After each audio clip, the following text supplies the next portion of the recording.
Hadirin yang dirahmati oleh Allah, di kampus kami beberapa bulan yang lalu itu ada acara bersama Syekh Shalih Fauzan, salah satu ulama paling senior pada saat ini di dunia, salah satu anggota Lajnah Daimah.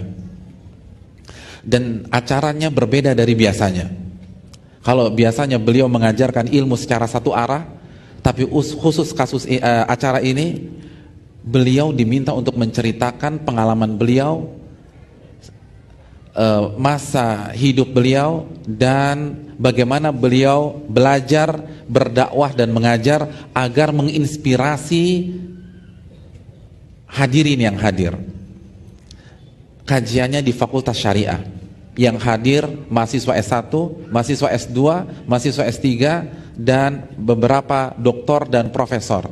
Dan sebagian masyayikh itu juga hadir, seperti Syekh Abdul Aziz As-Sadhan, penulis kitab Ma'alim Tariq fi Talabul Ilm, itu hadir. Jadi para masyayikh itu hadir pada kesempatan demikian. Jadi kalau bahasa kita apa sih sekarang? Meet and greet Syekh Fauzan gitu ya. Jadi Syekh Fauzan suruh cerita gimana pengalamannya belajar, pengalamannya ini dan seterusnya. Hadirin yang dirahmati oleh Allah, acara gagal. Acara gagal.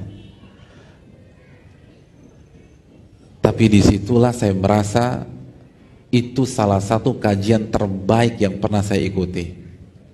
Kenapa demikian? Kenapa gagal? Karena Syekh Fauzan tidak mau menceritakan bagaimana pengalaman beliau secara detail. Nggak dibuka. Takut riya dan tawadhu'nya minta ampun. Merasa nggak pantas pengalaman yang begitu kerdil diceritakan di hadapan para doktor dan para profesor. Hostnya pada saat itu salah satu dosen kami, salah satu doktor termuda di sana. Beliau membuka acara dengan mengatakan, kalau kita berbicara tentang khotib yang handal, di hadapan kita ada khotib yang handal.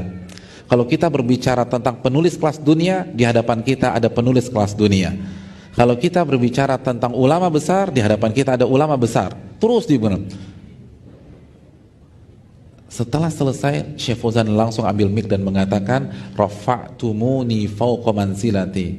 Anda baru saja mengangkatku di atas levelku. Itu tidak benar yang Anda katakan. Subhanallah. Dan ketawaduan ulama. Padahal benar, tapi nggak mau dibilang demikian. Itu ditanya apa saja mentok. Jadi kok contoh nih, host nanya, tolong ceritakan pengalaman Anda menuntut ilmu agama agar kita bisa mengambil pengalaman Anda. Jawabannya apa? Jawabannya simpel. Saya SD di sini, SMP di sini, SMA di sini, S1 di sini, S2 di sini, S3 di sini, lalu saya dipekerjakan di komite fatwa. Titik. Belum nggak cerita saya belajar berjam-jam, saya hafal kesana kemari, enggak. Diplomasi. Dan penutupannya, saya dipekerjakan di komite fatwa. Beliau tidak mengatakan saya diangkat menjadi mufti, enggak.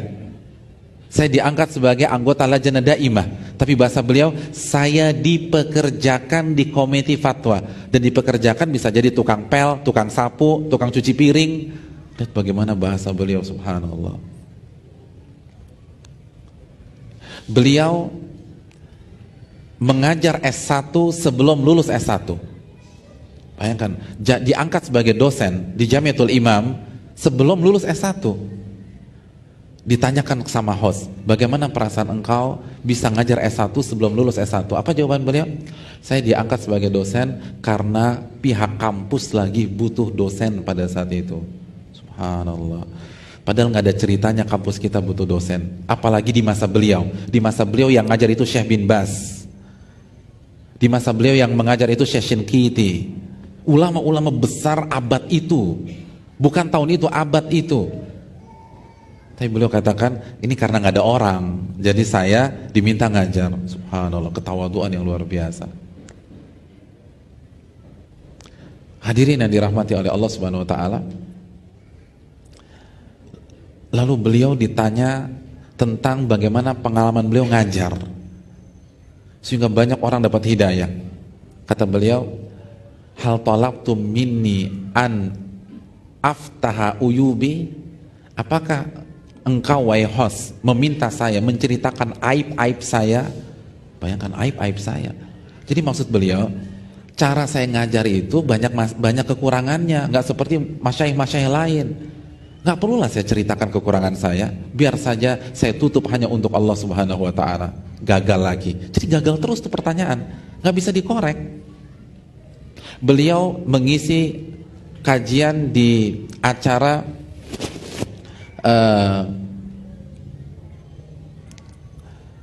acara fatwa yang terkenal di Saudi Arabia. Di acara talk show itu, pendengar bertanya, ulama menjawab. Itu yang bisa ngisi di sana hanya ulama-ulama besar. Dan Syekh Muhammad bin Shalih Utsaimin, antum tahu Syekh Utsaimin? Itu pernah mengatakan, itma'anna qalbi bi fatawa Syekh Fauzan.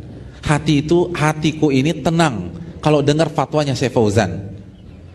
Jadi sekali Syekh Utsaimin itu senang dengan fatwanya Syekh Fauzan. Berarti fatwanya gimana? Bagus, kuat, berkualitas, syarat akan dalil. Nah, beliau ditanya, bagaimana pengalaman engkau wahai Syekh bisa mengisi di acara tersebut? Kata beliau, acara itu adalah acara yang simpel. Pendengar bertanya, saya menjawab. Banyak sekali pertanyaan yang saya tidak tahu, maka saya lewati. Adapun yang saya tahu, saya berusaha menjawabnya. Dan kalau kalian dengar dari awal sampai akhir, banyak pertanyaan itu saya jawab dengan cara yang menjawab yang kurang tepat, yang keliru. Saya berharap di antara antum bisa meluruskan kesalahan-kesalahan saya tersebut. Subhanallah. Lihat ketawaduan Syekh bin Baz. Ketika beliau mau meninggal, itu beliau pernah ditanya, kepada siapa kita bertanya kalau engkau meninggal wahai Syekh bin Baz? Kata Syekh bin Baz, Saleh Fauzan. Terus penanya menyebutkan nama syekh yang lain. Gimana kalau Syekh Fulan ya Syekh bin Baz? Kata Syekh bin Baz, adapun Syekh Fulan bagus, tapi kalau anda mau tanya Syekh Fauzan. Jadi Syekh Fauzan lagi, Syekh Fauzan lagi. Nah, statement Syekh bin Baz ini diangkat di acara tersebut. Terus kata host, kita lihat sepertinya Syekh bin Baz itu kagum dengan anda. Dan anda punya hubungan yang istimewa dengan Syekh bin Baz. Bisa cerita nggak bagaimana pertemanan anda atau engkau dengan Syekh bin Baz, ulama abad ini? Beliau hanya jawab simpel. Adapun Syekh bin Baz, beliau adalah dosenku di S1. Titik. Lalu ketika aku dipekerjakan di komite fatwa, aku bertemu lagi dengan beliau. Dan saya banyak belajar dengan beliau. Selesai jawaban. Jadi beliau membuat seolah-olah saya ini hanya murid Syekh bin Baz di S1 seperti murid-murid yang lain, nggak ada yang istimewa. Beliau nggak mengatakan, iya sih memang saya dekat dengan Syekh bin Baz, setiap seminggu sekali datang ke rumah beliau, terus kalau pulang suka bareng, suka sharing, bahkan beliau suka curhat masalah keluarganya ke saya. Enggak ada, tidak ada. Seakan-akan beliau hanya mahasiswa biasa. Itu Syekh Saleh Fauzan. Beliau adalah cucu dari ulama besar di Saudi pada masanya. Host nanya lagi, apa perasaan engkau wahai Syekh ketika menjadi cucu ulama besar? Dan apa pengalaman engkau bersama kakek engkau yang bisa dibagi dan di-sharing di sini sehingga mendapatkan manfaat, atau sehingga kita bisa mengambil manfaat dari engkau dan kakek engkau? Apa kata beliau? Madza yanfa'uni? Apa yang berguna bagiku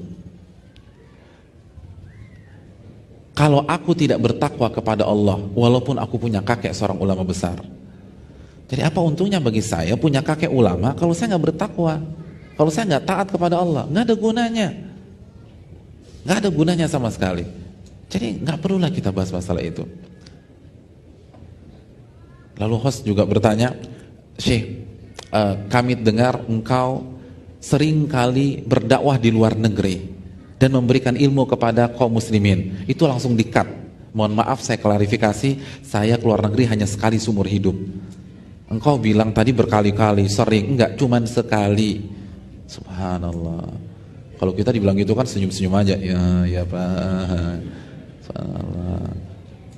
Kita enggak MA, ada orang salah nyebut kita gelar MA, diem aja. Subhanallah. Kita nggak dokter, ada orang berpikir kita dokter, kita diam saja. Syekh Fauzan enggak. Mohon maaf, saya nggak pernah keluar negeri kecuali sekali. Itu pun karena urusan universitas. Apa yang Anda sampaikan itu keliru dan terlalu berlebih-lebihan. Subhanallah. Itu yang harus kita miliki, hadirin sekalian, ketawaduan. Dan itu yang diajarkan para ulama. Wallahu ta'ala alam bisawab.